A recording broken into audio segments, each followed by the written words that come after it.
What's up, YouTube fam? I'm back just really quickly just to encourage somebody today and just to remind my brothers and sisters in Christ to not overthink God.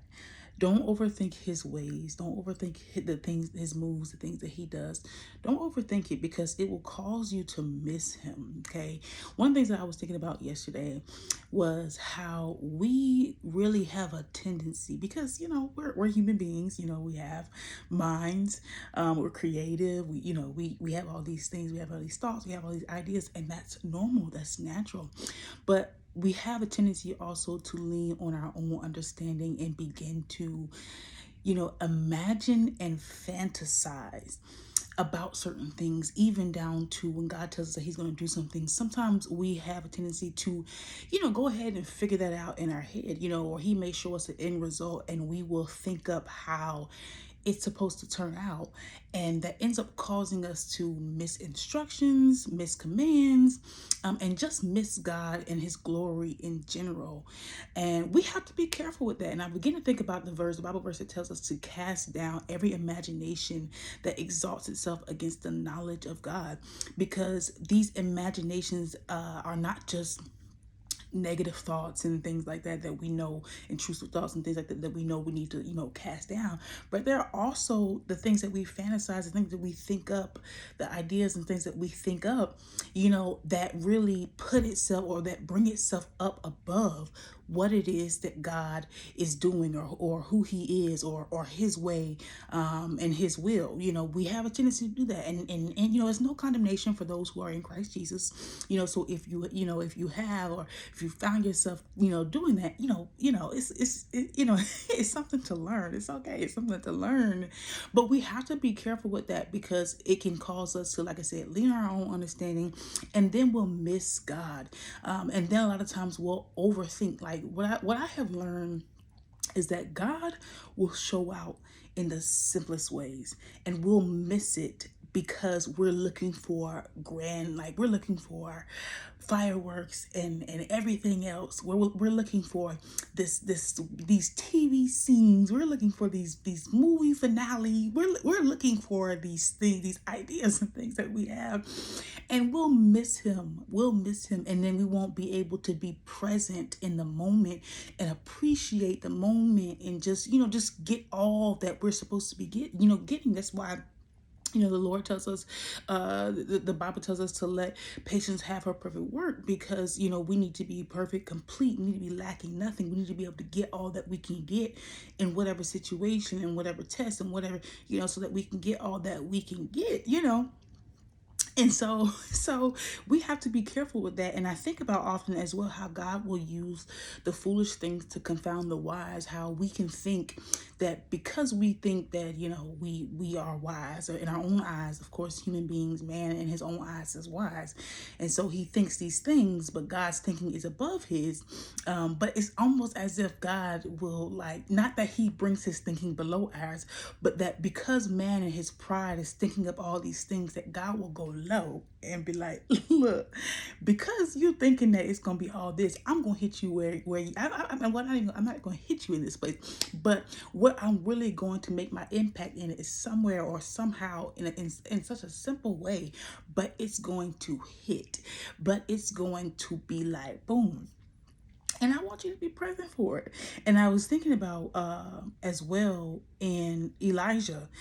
We know how Elijah, he had to deal with Jezebel and all that, and he was running and everything. And I remember when he had went, when the Lord told him to go up on the mountain, and the Lord went up there, and this is in First Kings, First Kings chapter 19.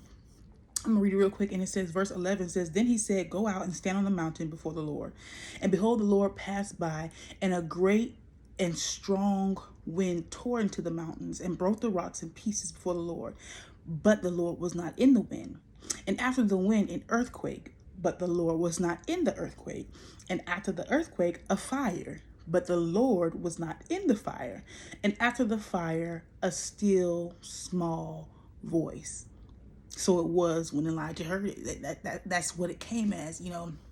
And a lot of times we can be looking for that great strong wind. We can be looking for that earthquake. We can be looking for the fire. We can be looking for those things and having expectation for those things. And even then, having an expectation for those things when they don't show up, or when we don't see them, or when we realize that God is not in them, we experience this feeling that we all hate so much, that we all despise, and that's disappointment. And then we blame God for the disappointment. But we've had our expectations set in these things. But we be looking for these big things. We be looking for all these sounds. We be looking for these God's, big ways of speaking, his big ways of moving. We looking for all these things, but yet it's just a still small voice that came to Elijah. It was the still small voice that was what Elijah was looking for, or what he was needing, or that was actually speaking to him, or that was actually meant for him to engage with. So I want to just tell y'all today, just really quickly, I just want to make this a quick video. I just want to tell y'all today, don't overthink God, okay? Don't overthink him. Don't miss him trying to overthink him. And one of the things I love to say is that overthinking is leaning too much on your own understanding. Okay, overthinking is leading too much on your own understanding, and the Lord tells us not to do that. The Bible tells us, lean not on your own understanding. Okay, because you can be moved and swayed, and your mind and all these things. It's impressionable. We talk about how kids are impressionable at certain ages and stuff, and so there's certain things that influence them greatly, that impact them, or that impact their personalities and everything at such young ages. But our minds all throughout our lives are malleable, they're impressionable, and so there's always a chance that it can be easily swayed, or that it can be swayed to a certain way. There's always a chance at that. And so we can't be so prideful even to think that that can't happen to us. So we always have to be mindful and careful of that, so that we don't miss God, especially in this season. For anyone who is waiting on him, or waiting on something to happen, or God has been saying it's already happened, and you're like, I don't see it, I don't see it, I don't see it, I don't see it. Well, maybe you might be overthinking God. You might be overthinking the result. You might be overthinking the promise. You might be overthinking how it's supposed to look, and it's causing you to miss it, and it's causing you to not be present. And you not being present is causing you not, or causing it, or seemingly causing it not to push forward, or even for it to be prayed through, or even for it to just be able to manifest even the more, and God's glory be able to manifest even the more, because you aren't present in it. So take some time and reflect. If there's something that you feel like you're waiting on God on, or something, and you just in your mind you're thinking that it's just not happening, but God is saying it is, or it has. Take a step back and see, am I overthinking this?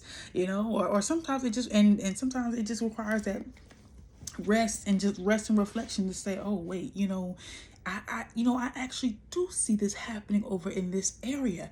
Or sometimes, because it be in an unexpected area, sometimes you ask, because when it comes to God shifting things, moving things, doing things, we forget that it's not just about us. We forget that when we ask God, fix my marriage, or God, change my job situation, or God, help me get out of debt, that we forget that these things are, they have, there's other pieces on the board.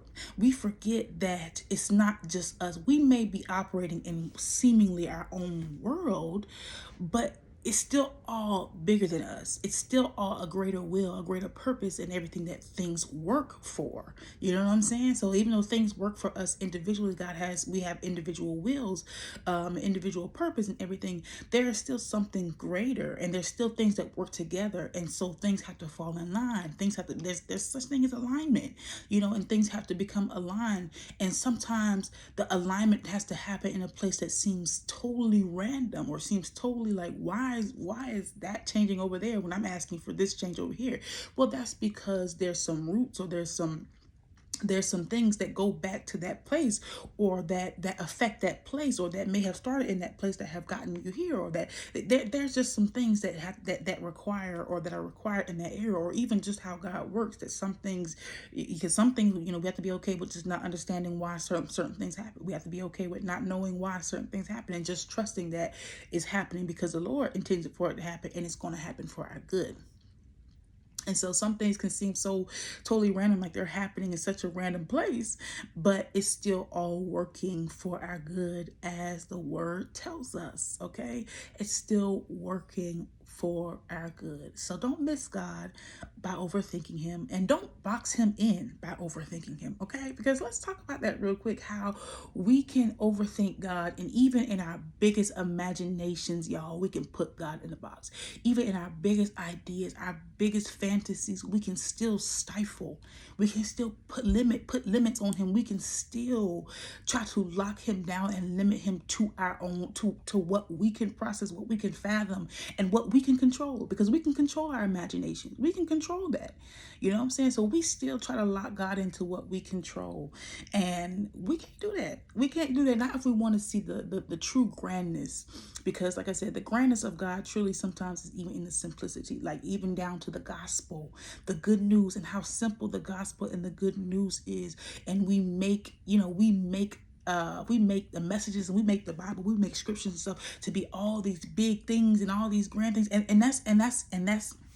And it is, when you go into the word, and when you begin to go dive into who God is and things, yes, it does become grand to us. But to those who don't believe, to those who don't know, to those, just the simple good news, okay, is something, is it just the simple good news, just the simplicity of it has turned us and will turn others over to a life full of abundance with God.